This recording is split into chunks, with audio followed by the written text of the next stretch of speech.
So now that the Extravaganza has concluded, I am going to go over my deck profile and my report for the weekend. Day 1, I played in the Attack of the Giant card event. Didn't do super hot in that event. Got to round 4 or 5, and then dropped because it was single elimination. I was beaten by Virtual World, and I figured that that would be the hardest format, or the hardest matchup for the weekend, because every time I went against it, I always had problems with VFD. But more importantly, I had problems with the Macrocosmos Synchro Monster, which basically shut down your whole deck, especially this variant, which is extremely reliant on the graveyard. Going into the future, as in day 2, I decided to main deck and side deck more outs to the Synchro Monster, and that actually led to me running a rather interesting engine. I guess you can call it an engine, just to out weird garbage, because it actually overperformed this weekend, and it was probably the highlight of my deck, and I would not have gotten to top 32 with it. You'll see it when it comes up, but it'll be immediately obvious. So let's just get right into the profile. For the main deck monsters, 2 Golden Lord. You want to see sometimes, but not all the time. You don't want to draw multiples of this ever, just because this doesn't do anything in your hand more than once. So you can pitch it off of itself to get a resource, or to summon back later, but it doesn't really do anything in multiples in your hand, and the only way to get it out of your hand is White Destiny, and that's just not super great.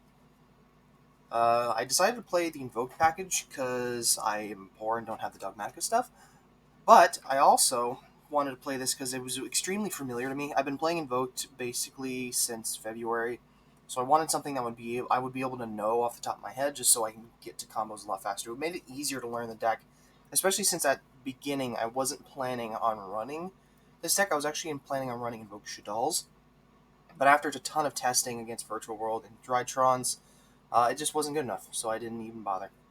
I decided to play this, which was a lot better, and definitely the better choice going into the event. Triple Nibiru. In theory, this card's amazing, but for it to be good, you have to draw it, and I didn't draw it more than once all weekend, and the one time I did draw it against Virtual World, it got hit with Bamboozling Gossip Shadow because I didn't know that thing had another effect. So yeah, this card's probably great, I just didn't see it enough, and I wish I did. 43 cards, though, which shouldn't be too shocking that I didn't see this, but what I did see a ton of was Gamma. This thing was insane. This thing basically let me win the Zodiac matchup because they always try to go Thoroughblade, pitch a card, you just blow up their summon, and then if they're not running Eldlich cards, that just ends their turn. It was really, really good. This also hits Lulu out of the hand, which was awesome. I actually managed to save myself once because my opponent didn't realize he had game, so when he went to make Pleiades and then bounce one of his back row back to his hand, I gammed him and I was able to chum block, and I top decked an Alistair to make Purge Trio for game. So this was really good. Triple Ash. This was probably the least effective hand trap this format. I hit Lulu and I Thoroughblade a couple times, but it didn't really do anything high impact this tournament. I think I hit a Sanguine once or twice, but other than that, it's just not super great. Just because everyone in the world can play through one Ash, you have to draw Ash plus Gamma or something to make it really effective. I did have a few situations though where I went to Ash my opponent, and they had Gamma, and I did it to get the chain the Gamma, stopping his Gamma, and then he chained his Gamma. Actually, I think that was Kamal Crooks. I played against him round 6 or 7, which was really cool because he ended up getting 5th or 6th place in the tournament. Okay, so for the spice, I played Rainbow Neos in the main deck. Yeah, this card was insane. We'll get into more of the report stuff of that when we get to it, but yeah, I had to play the 2 Garnets. We played the Double Meltdown. This was really good. I ended up citing one of them out a lot just because you don't really want to draw a hand of just Alistair. Just Alistair just represents 1 negate and minimal floating on your opponent's turn, where the Eldlich cards just do more floating more effectively. So yeah, it's pretty good. But it's going to lead in the future where I'm going to cut the Alistair package for the Dragoon package. So Terraforming to go with the Meltdown. 3 Cursed Eldlands. Why is this $35? I don't know, man. Yu-Gi-Oh's weird. But yeah, this card was really good. It's the best target for Golden Lord. It gets your graveyard set up really good, and going second, it's amazing. And then Triple Neos Fusion. I need to get the third secret. But yeah, this card is really good, especially since it's not like Dragoon, where if you draw the Red Ice Fusion, you have to do it as your only play for the turn. If you draw Alistair and some other cards, you can just do this last. Summon Rainbow Neos and OTK. And if you get a Rainbow Neos plus a boosted Golden Lord, that's 8k exactly. And I OTK 3 times just by doing that. Using this to spin back to the deck and then summoning Golden Lord. So yeah. For the Eldlich spells, 1 White Destiny and 1 Black Awakening. White Destiny overperformed. I almost want to bump this to 2, but I know I don't want to ever draw it. Because this allowed you to get the Golden Lord without having to worry about Ash off Sanguine, so it's really good. This was okay. I might cut it in the future, though, just because it was another target for the Golden Lord, the Golden Land spells or traps, but they did not. It didn't really do much. And if you drew it turn 1, like, you're basically saying, I don't want to activate Alistair this turn, so it's not super amazing. Double Invocation. You don't really want to draw multiples, but you want to draw just enough to where you can not have to worry about Ash Blossom. Smile. Then for the trap cards, pretty standard, 3 Conquistador and 3 Hakero. A lot of people are cutting this down to 2. I didn't really agree with that. I wanted to have the extra one just so I could draw a Golden Land turn 1, and if I'm going second, I can pitch it off of the Golden Lord so I can summon it later, or I can get a resource off the Golden Lord. We also played 3 Sanguine, because of course we did, and then triple Impermanence. I ended up playing this in the... Oh god, voice crack. I ended up playing this in the main, because I wanted to have some sort of turn 1 out to Vanity's Ruler and the Virtual World Synchro Monster, because that card's a Macrocosmos on legs, and this deck cannot play through it without enough resources. So, yeah. And it did pretty good. For the extra deck, I just call this Elysium. It's one of Godie's, double Mechaba.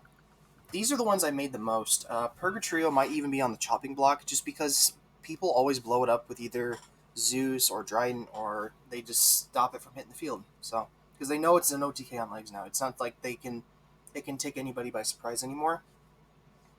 This is a really good turn 1, and this is usually what you want to make turn 2 or 3, just because it gets really big on its own, and it can blow up a card, so it's really nice.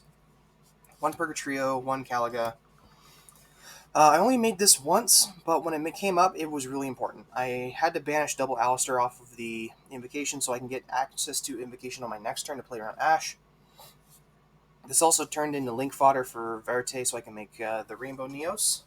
Speaking of which, here's the big Chad gangster right here. This card is amazing. You can send... So it was ruled this weekend that you can send the Golden Land spells and traps off of both effects. So you don't have to commit one or the other to the field. If you have a set Golden Land, you can get rid of one or the other. Of course, you can't get rid of both, but this way you don't have to commit a ton of resources into using the effect, and you don't have to make Verte with it. So this way you can still spin monsters even if you didn't make Verte, and you don't have to tribute itself, which is really important because that plays around Call by the Grave. And it's also the big 45 chonker that if you get the spell in the graveyard, it was really nice. It did come up a lot that spinning the graveyard would be really important, especially in the mirror match. And you also got to have those occasional times where you mill a Neos Fusion or a trap card off of it, which was really cool. So yeah. Going into the Dragoon variant, I'm not going to play this, unfortunately. Probably just because Dragoon, if I can run multiple Dragoon over one of this, that'd be sweet. Dragoon tends to stick around a lot longer, and once people realize what this does, they know to kill it as fast as possible, even through Neos Fusion, so they'll usually like Unicorn it, or they'll blow it up multiple times with the Virtual World Trap card, in which case that just is unfortunate. But this card was really good, it overperformed this weekend, and if I'm playing this variant again, I will most likely play it again.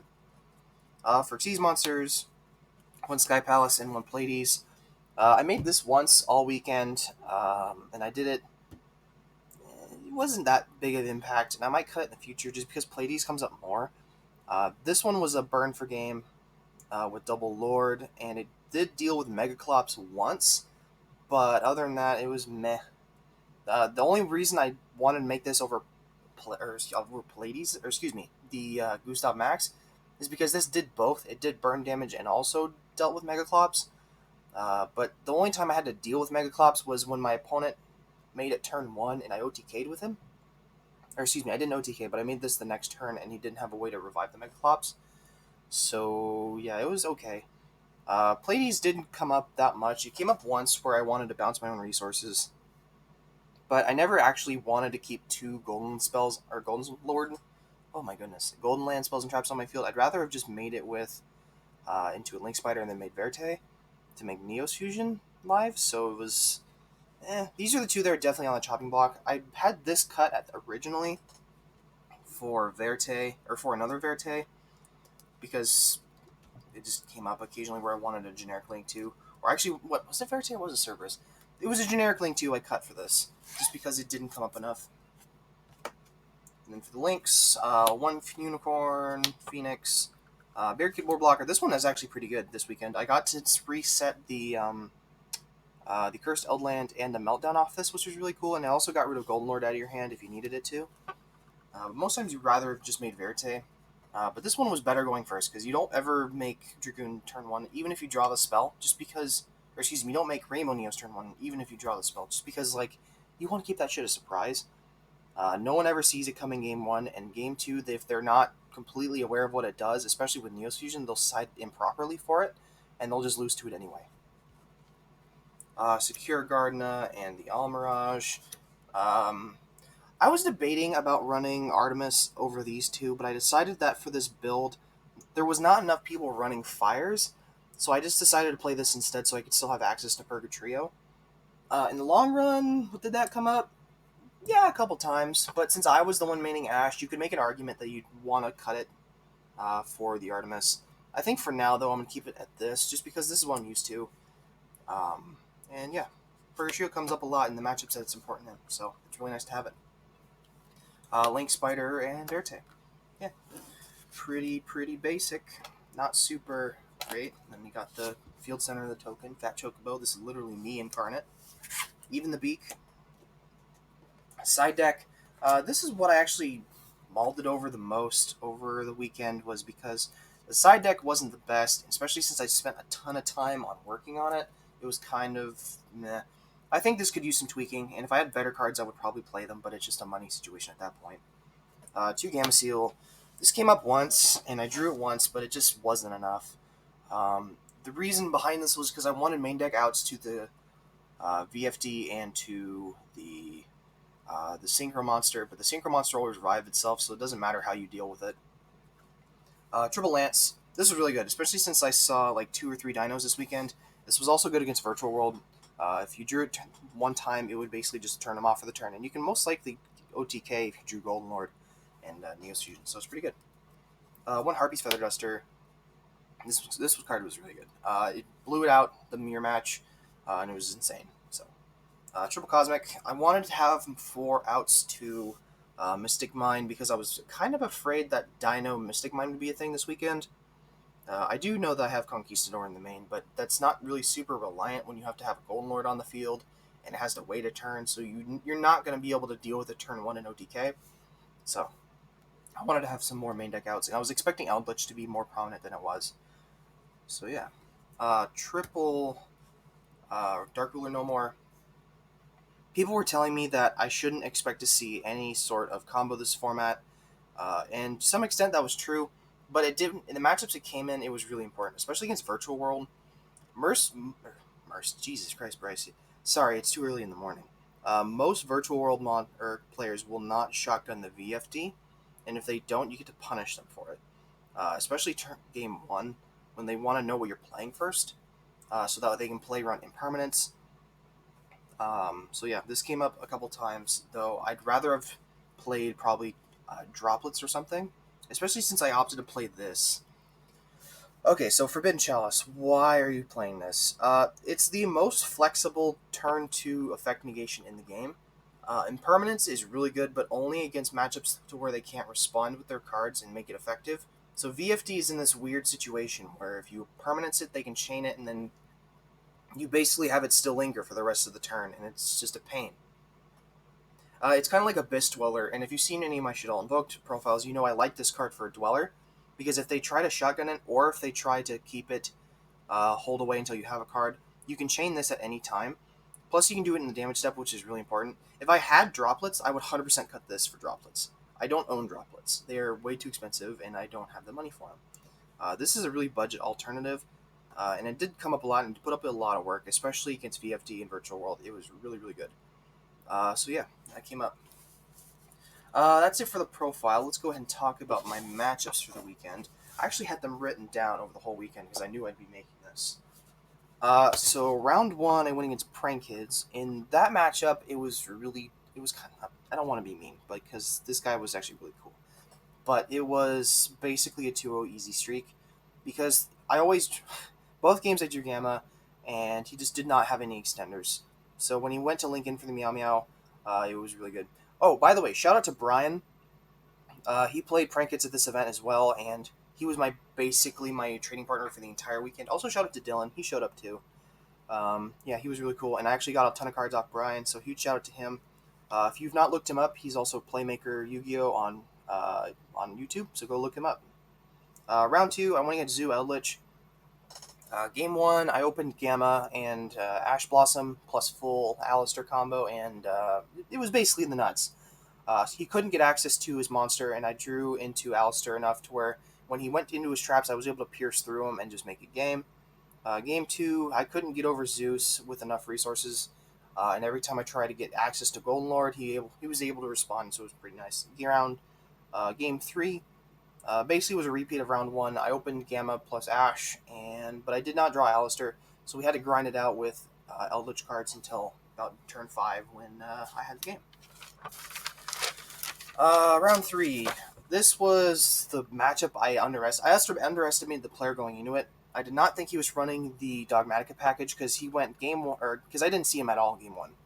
Game one, we went into, I believe he had Winda plus Mechaba. I drew into my Imperm, so I turned off his Winda and then I baited out the Mechaba super easily and OTK'd him. But game two, he had Punishment, and I did not see coming at all. He blew up my Alistair, so I couldn't get access into Almirage or Shakir Gardna, so I didn't have access to any of my good fusions. And he did not have a fusion monster in graveyard to make the Apcolone live. So Schism basically outgrinded him in that match because he would make a lot of construct. I think he was playing 3 of them because he was able to get access to another construct so he could deal with my big Golden Lord. And then game 3, I got snowballed. We both had a pretty grindy matchup, but he ended up outgrinding me with Schism. So yeah. Round 4 was another Eldlich Zoo. Basically went the same way as round 2. I lost the die roll again, though, so it was basically just came down to hand traps. He did turn 1 Dryden plus Golden Lord. I had Lancia, so he couldn't get access to any of his traps in the end phase, and then I proceeded to snowball from there. And then game 2 was basically the same thing. We didn't have a game 3. Round 5 was against Dino. Game 1 he bricked. Game 2 he opened just the absolute nuts, and then game 3 I opened Lancia Gamma Ash, which was really good. And then round 6 against Virtual World. This was Kamal Crooks. I got game 1. Then game 2, I believe he snowballed me. And then game 3 was a grind match until he got to VFD plus the Macrocosmos on legs, and I couldn't recover. This was the matchup that the Gamma plus Ash weird combo was going on. And I also blew him out in game 1 with Rainbow Neos. Round 7, another Dino. They dropped. They apparently had some camera issues in the previous round, and they didn't want to play it out. Round 8, I had my third loss to Salad. This one was really bad. I played really poorly. At this point, it was like 11 o'clock at night. If you don't know, the Extravaganza, the reporting system for it was absolute bonkers. It was really bad. Basically, both players had to report, and what players would do is that if they didn't show up for the next round because they dropped or they just didn't feel like playing for the rest of the round, the bot would not record them as a drop, and the judges decided not to just kick them for some reason. So every round, it would be the same people. They would not show up for their match, they would not get dropped, and then they would not report. So we would have like 50 minutes to an hour in between each round. The tournament started at 10 o'clock in the morning and ended at 1 o'clock at the next morning. Like, that's insane to me. So yeah, Konami, please get on that, because that was awful. And we had there was 284 people in the tournament at the beginning, and there was maybe 90 by the time they were done, because just a ton of people dropped by round 6. It was insane. Anyway, this round, Salad, I was not up to it was 11 o'clock at night. I was not completely mentally there. I thought for some reason that I should attack with Rainbow Neos, or excuse me, I would use the effect of Rainbow Neos shuffling back his graveyard before I was able to bait out the Gazelle in hand. He had a board of Helio plus a regular vanilla. I should have swung into the Helio so that he can get his Gazelle effect off, and then I should have spun his graveyard then. Otherwise, though, he was able to link off again later and then get the Gazelle effect and then just snowball from there. Game 2 basically went the same way. I was just extremely out of it, and I missed a really important play. I just don't happen to remember what it was. I believe it was a Purgatory or play or something where I went into damage, and I had enough for lethal, but he had the Rage, and I just did not see coming. I had a way to play around it, I just don't remember what it was. And then the last round, Virtual World. At this point, it was like 12 in the morning. I managed to squeak out a win, though. Game 1, he made me go first. I ended up not being able to I ended up making him under. I made Golden Lord with the live trap, so I was able to out the VFD, and I drew Nibiru. And then game 2, I opened just hand traps galore and Ash. So I had Ash, Lancia, Gamma, Alistair, and plus a trap. So I was able to snowball from there, and he put Purgatrio in his graveyard and a bunch of vanillas on his field, so I just executed that. So yeah, hardest matchup of the weekend. We went 6-3, which made us squeak into the top 32. There was no top cut, because that's just how regionals usually go. But that does mean that we got our invite to the next event. So how this was actually priced out was top 16 gets mats and bonus stuff, and top 64 gets invites. So yeah. I don't know how Brian did, though. I don't remember off the top of my head, but I think he did pretty well. I think he was just underneath me in terms of what he priced or what he plays. So he should go give him some love, and then ask him to do a profile for how he did his event, because I'm sure he wants to do it. He loves talking to you guys. Anyway, I hope you guys enjoyed. Yeah, this is the build for this week. Going into the next event, I'm probably going to run the Dragoon package and over the Alistair package. Just because it seems a lot more sticky, and you can also run Torrential Tribute, which is really, really impactful against a lot of decks. And since it doesn't deal with Golden Lord and it doesn't out Dragoon, it seems really, really good. I might run Trap Trick and stuff like that, but in the meantime, I just need to get the cards. Anyway, I hope you guys enjoyed. If you guys have any questions about the deck or want to ask me about how my event went, I would love to talk about it. Please leave any comments below. If you guys happen to stick around, I will be here in the comments. I'll see you guys later. Peace.